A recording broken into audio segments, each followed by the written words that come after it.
یہ وہ خطیب ہے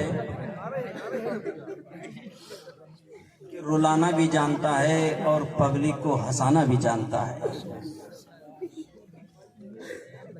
آپ کا ان سے کم صاحب کا پڑا ہے، مجھ سے زیادہ پڑا ہے، میں جانتا ہوں۔ اور یہاں آئے تھے مگر کم وقت کی وجہ سے آپ حضرات کچھ لوگوں نے تو پہچان ہی نہیں پایا کہ کون آیا کون چلے گا ہیں، کیونکہ کافی دیر کے بعد وقت ملا تھا۔ خیر، اب تم خوب جو ہے بھرپور طریقے سے حضرت کو سماعت کرنا۔ میں 10 یا 15 منٹ کے بعد رخصتی حاصل کر لوں گا۔ ذرا محبت سے کہہ دیں سبحان اللہ، سبحان اللہ، سڑک پر کہہ دو یا رسول اللہ، یا رسول اللہ۔ علامہ جمیل قادری صاحب فرماتے ہیں خدا کے فضل سے ہم پر ہے سایہ غوث اعظم کا۔ کہہ دو یار سڑک پر سبحان اللہ، سبحان اللہ۔ خدا کے فضل سے ہم پر ہے سایہ غوث اعظم کا، ہمیں دونوں جہاں میں ہے سہارا غوث اعظم کا۔ ہماری لاج کس کے ہاتھ ہے بغداد والے کے، ہماری لاج کس کے ہاتھ ہے بغداد والے کے، مصیبت مصیبت مصیبت ٹال دینا کام کس کا غوث اعظم کا۔ سبحان اللہ، سبحان اللہ، کام کس کا غوث اعظم کا۔ اور علامہ جمیل قادری صاحب کا عقیدہ تو دیکھیں، خلیفہ اعلیٰ حضرت علامہ جمیل قادری صاحب فرماتے ہیں فرشتوں روکتے کیوں ہو مجھے جنت میں جانے سے۔ سبحان اللہ۔ علامہ جمیل قادری فرماتے ہیں فرشتوں روکتے کیوں ہو مجھے جنت میں جانے سے، یہ دیکھو ہاتھ میں دامن ہے کس کا غوث اعظم، یہ دیکھو ہاتھ میں دامن ہے کس کا غوث اعظم کا۔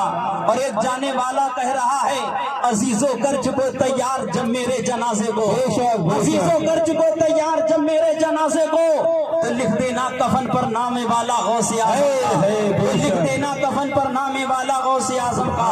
اور جناب غوث دولہا اور براتی اولیاء ہوں گے، سبحان اللہ، جناب غوث دولہا اور براتی اولیاء ہوں گے، مزہ دکھلائے گا محشر میں صحرا غوث اعظم کا، مزہ دکھلائے گا محشر میں صحرا غوث اعظم کا۔ حضرات محترم کون غوث اعظم ہیں؟ ولیوں کے شہنشاہ کا نام غوث اعظم ہے۔ سرکار غوث اعظم رضی اللہ تعالیٰ عنہ کے زمانے میں ایک بہت سریلی آواز والا تھا، بہت پی آئی پی آواز والا تھا، اور بہت اچھی آواز میں گانا گایا کرتا تھا۔ سرکار غوث اعظم کی بارگاہ میں لوگوں نے شکایت کی حضور پیرانے پیر ایک ہمارے محلے میں ایسا گویا رہتا ہے، ایسا گویا رہتا ہے، بہت بہت سونے کے سکے دے کر اسے بلایا جاتا ہے۔ سرکار غوث اعظم رضی اللہ تعالیٰ عنہ کا ایک دن اس سے مٹبھیڑ ہو جاتی ہے، ایک دن اچانک ملاقات ہو جاتی ہے۔ سرکار غوث اعظم رضی اللہ تعالیٰ عنہ نے اسے سمجھانے کی کوشش کی کہ اے گائیکار تیری مانتے اچھی آواز ہے، مانتے تیرا اچھا گلا ہے، مانتا ہوں تو بہت بہت امیر لوگوں میں بلایا جاتا ہے، بہت بہت بڑے لوگ تجھے بلاتے ہیں، ایسا کر گانے کی کمائی سے بچوں کو مت پالا کر، یہ کمائی حرام ہے حرام، گانا گا کر کمانا مت کیونکہ یہ حرام ہے۔ اب وہ گائیکار بولا اے پیرانے پیر تمہیں تو جلن ہو رہی ہے میری کمائی سے، تمہیں تو لالچ ہو گیا میری کمائی سے۔ میرے غوث فرماتے ہیں سرکار عبد القادر جیلانی کے دیوانوں، محبوب سبحانی کے دیوانوں، غوث سمدانی کے دیوانوں، مچل جانا۔ سرکار غوث اعظم رضی اللہ تعالیٰ عنہ نے فرمایا سمجھانا میرا کام ہے اور سمجھنا تیرا کام ہے۔ میں نے جو کہنا تھا کہہ دیا، اب نہ سمجھ یا سمجھ تیرا کام ہے، مگر ایسے کمانا حرام ہے، گانا گا گا کر تو بچوں کو پالتا ہے۔ سمجھ میں آ رہی ہے آپ کے؟ جا تو نہیں رہی ہے؟ تو تڑپ کر کہہ دو سبحان اللہ۔ سرکار غوث اعظم نے سمجھا دیا، ایک دن ہو گیا، 2 دن ہو گئے، 4 دن ہو گئے، 5 دن ہو گئے، 6 دن ہو گئے، 7 دن ہو گئے، غرض کے کئی مہینہ ہو گئے، بہت بہت دور جاتا رہا، پڑھتا رہا، گانا گاتا رہا۔ اچانک دیکھو جب اللہ دولت دیتا ہے تو اللہ لینا بھی جانتا ہے، اللہ شہرت دیتا ہے تو لینا بھی جانتا ہے، اللہ عزت دیتا ہے تو لینا بھی جانتا ہے، اللہ تاج محل دیتا ہے تو لینا بھی جانتا ہے۔ یہ مت سمجھو کہ ہم امیر ہو گئے غریب نہیں ہو سکتے، یہ مت سمجھو کہ ہم غریب ہیں امیر نہیں ہو سکتے، نہیں، اللہ جسے چاہتا ہے تو امیر بنا دیتا، اللہ جسے چاہتا ہے غریب بنا دیتا، اللہ جس سے شہرت لینا چاہتا ہے تو شہرت لے لیتا، اللہ جس سے عزت لینا چاہتا ہے عزت لے لیتا ہے۔ حضرات محترم، وہ اپنی آواز پر بہت گھمنڈ کرتا تھا، وہ اپنی آواز پر بہت اتراتا تھا۔ سرکار غوث اعظم نے بتا دیا، اب پورے بغداد میں وہ سرکار غوث اعظم کو گالیاں دینے لگا، پیرانے پیر کو گالیاں دینے لگا، پیرانے پیر کو گالیاں دیتا رہا اور اپنا کام کرتا رہا۔ ایک دن ہو گیا، 2 مہینے ہو گئے، 4 مہینے ہو گئے، 5 مہینے ہو گئے، گرج کے کئی مہینے ہو گئے۔ گلا ہے کبھی تو گل سکتا ہے، ہمیشہ تھوڑی چلے گا گلا۔ اچانک کیا دیکھا، تاریخ بغداد میں آج بھی یہ بات گواہی دے رہی ہے، وہ جس کی VIP آواز تھی، جو لوگ اسے بلاتے تھے، لوگ اسے بلا بلا کر سونے کے سکے انعام میں دیا کرتے تھے، اچانک اس کا گلا بیٹھنا شروع ہو گیا۔ اتنا بیٹھا اتنا بیٹھا اتنا بیٹھا اتنا بیٹھا کہ آواز اب باہر نہیں نکل رہی ہے، آواز اب باہر نہیں نکل رہی ہے۔ اچھا، جب تک آواز تھی، جب تک لوگ پسند کرتے تھے، اب آواز بند ہو گئی تو لوگوں نے بلانا چھوڑ دیا، لوگوں نے محبت کرنا چھوڑ دی۔ ایک دن ہو گیا، محبت کم ہوتی رہی، 2 دن ہو گئے اور کم ہو گئی، 3 دن ہو گئے اور کم ہو گئی، اب لوگوں نے بلانا کم کر دیا۔ اب کیا دیکھتا ہے، گھر والوں نے دیکھا، بچوں نے دیکھا، اب یہ کما ہی نہیں رہا ہے تو بچوں نے بھی دامن کو جھاڑ لیا، بچے بھی پیچھے ہٹ گئے۔ جب یہ کما کے کچھ دے ہی نہیں رہا، محلے والے سب ناراض کیوں تھے؟ میرے غوث کو صبح سے لے کر شام تک گالی دیتا تھا، صبح سے لے کر شام تک گالی دیتا تھا۔ اس گالی کی وجہ سے لوگ اتنی نفرت کرنے لگے، اتنی نفرت کرنے لگے، اتنی نفرت کرنے لگے کہ لوگوں نے کہہ دیا، اگر تیرا بغداد کے اندر انتقال ہو جائے گا تو بغداد کا کوئی بھی باشندہ تیرے جنازے کو کاندھا نہیں دے سکتا ہے۔ اتنی نفرت کرنے لگے لوگ۔ حضرات محترم، کو بیمار سے بیمار ہوتا چلا گیا، گرتا چلا گیا۔ اب اس نے سوچا ہم تو بہت برے ہو گئے، زمانے کی نظر میں برے ہو گئے، بغداد والوں کی نظر میں برے ہو گئے، کہیں ایسا نہ ہو ہمارا انتقال ہو جائے اور یہیں رکھا رہ جاؤں۔ ایسا کروں، پہلے سے ہی قبرستان چلتا ہوں، پہلے سے ہی قبرستان چلا جاؤں گا، نہ کاندھے کی جھنجھٹ نہ چارپائی کی جھنجھٹ، پہلے ہی جا کر قبرستان میں بیٹھ گیا۔ میرے غوث کے دیوانوں ذرا مچلو گئی اس بات کو سن کر، سرکار غوث اعظم کی شان کیا ہے۔ بس یہی بیان کر کے رخصتی حاصل، میری تو آپ حضرات آج نہیں کل سن لیں گے، مگر مہمان خصوصی جو نینی تال سے چل کر تشریف لایا ہے، ان کی ہمیں بھی سننا ہے، آپ کو بھی سننا ہے۔ ذرا محبت سے کہہ دو سبحان اللہ، ایک بار ذرا تڑپ کر کہہ دو یا رسول اللہ۔ اب وہ اٹھا، اٹھنے کے بعد گھر والے نفرت کر رہے ہیں، محلے والے نفرت کر رہے ہیں، جو گالی سرکار غوث اعظم کو دیتا تھا، اب وہ جا کر قبرستان میں بیٹھ گیا۔ اگر موت آئے گی تو یہیں آئے گی، نہ اٹھانے کی جھنجھٹ، نہ جنازے بلی ڈالنے کی جھنجھٹ۔ جب لوگوں نے منع کر دیا کہ کاندھا نہیں لگا سکتے تو قبرستان میں جا کر بیٹھ گیا۔ اب اس کی اتنی بری زندگی ہو گئی، اتنی بری زندگی ہو گئی کہ آگے بھی مکی بیٹھی ہیں، پیچھے بھی مکی بیٹھی ہیں، اتنا گھنا گیا کہ لوگ اس سے گھن کرنے لگے۔ اب لوگ اس سے گھن کرنے لگے۔ ایک دن ہو گیا قبرستان میں بیٹھے بیٹھے، اچانک اسی قبرستان کے قریب سے پیرے پیرا، میرے میرا، شاہ جیرا، محبوب سبحانی، قطب ربانی، شیخ عبد القادر جیلانی، سرکار غوث اعظم کا گزر اسی قبرستان سے ہو گیا۔ سبحان اللہ، اسی قبرستان سے ہو گیا۔ میرے غوث نے جیسے دیکھا تو پہچان لیا، میرے غوث نے اپنی نظروں کو نیچا کیا۔ سرکار غوث اعظم نے دیکھا اور نظر کو نیچا کیا، اور نیچا کرنے کے بعد میرے غوث اپنے مدرسے میں آ گئے۔ تو تڑپ کر سبحان اللہ، سرکار غوث اعظم اپنے مدرسے کے اندر آ گئے، خادم کو قریب میں بلایا، اور بلانے کے بعد کہا، خادم ایک پنی میں سونے کے سکے بھر لو۔ تڑپ کر کہہ دو اللہ، سونے کے سکے بھرو۔ ایک تھیلی میں سونے کے سکے بھرے گئے۔ خادم بولا، حضور اس سکوں کا کیا کرنا ہے؟ کہا چلے جاؤ قبرستان میں ایک شخص بیٹھا ہوا ہے، اسے جا کر یہ تھیلی دے دینا، مگر بتانا نہیں کس نے بھیجی ہے، بتانا نہیں کس نے بھیجی ہے۔ کہا حضور کیوں؟ کہا اگر بتا دو گے تو شرمندہ ہو جائے گا، کیونکہ وہ مجھے گالی دیتا ہے نا،